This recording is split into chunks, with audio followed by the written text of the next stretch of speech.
Secangkir pengharapan untuk mengawali hari ini. Penurutan adalah buah kasih. Yohanes 14 ayat 21 mengatakan, barang siapa memegang perintahku dan melakukannya, dialah yang mengasihi aku. Biarlah masing-masing yang merasa cenderung untuk menjadikan pernyataan yang tinggi dari kesucian melihat ke dalam cermin hukum Allah. Sementara mereka melihat tuntutan-tuntutannya yang jauh menjangkau dan mengerti pekerjaannya sebagai ketajaman pikiran dan isi hati. Mereka tidak akan membanggakan hal tidak berdosa. Mereka yang pura-pura suci, yang menyatakan bahwa mereka sepenuhnya adalah milik Tuhan, yang menuntut hak kepada janji-janji Allah, sementara menolak untuk memberikan penurutan kepada hukum-hukumnya. Pelanggar-pelanggar hukum ini menuntut segala sesuatu yang dijanjikan kepada anak-anak Allah.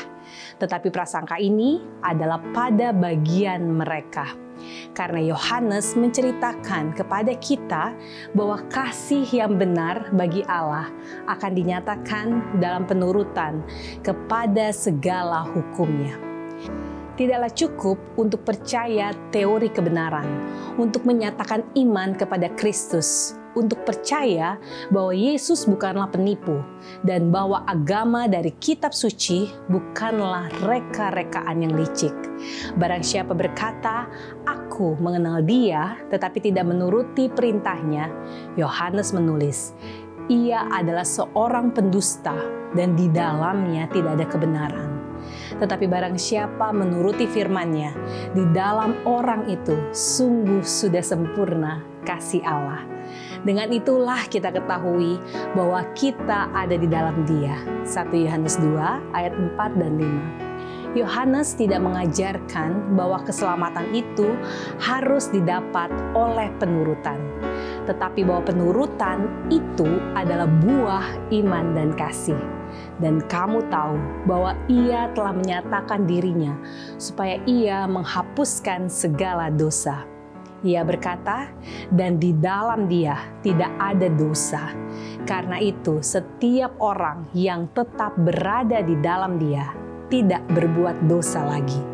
Setiap orang yang tetap berbuat dosa tidak melihat dan tidak mengenal dia. 1 Yohanes 3 ayat 5 dan 6. Jika kita tinggal di dalam Kristus dan kasih Allah tinggal dalam hati, perasaan kita, pikiran kita, perbuatan kita akan selaras dengan kemauan Allah. Hati yang disucikan adalah sesuai dengan ajaran hukum Allah. Ada banyak orang yang berusaha menuruti hukum-hukum Allah, mempunyai sedikit damai dan kesukaan. Kekurangan dalam pengalaman mereka ini adalah akibat suatu kegagalan untuk menggunakan iman. Mereka berjalan sebagaimana adanya di tanah yang bergaram, di suatu padang pasir yang kering. Mereka menuntut sedikit bila mereka boleh menuntut banyak, karena janji-janji Allah tidak terbatas. Orang yang demikian salah menggambarkan penyucian yang datang melalui penurutan akan kebenaran. Tuhan menghendaki semua anak-anaknya, laki-laki dan anak-anaknya perempuan, gembira, damai, dan menurut.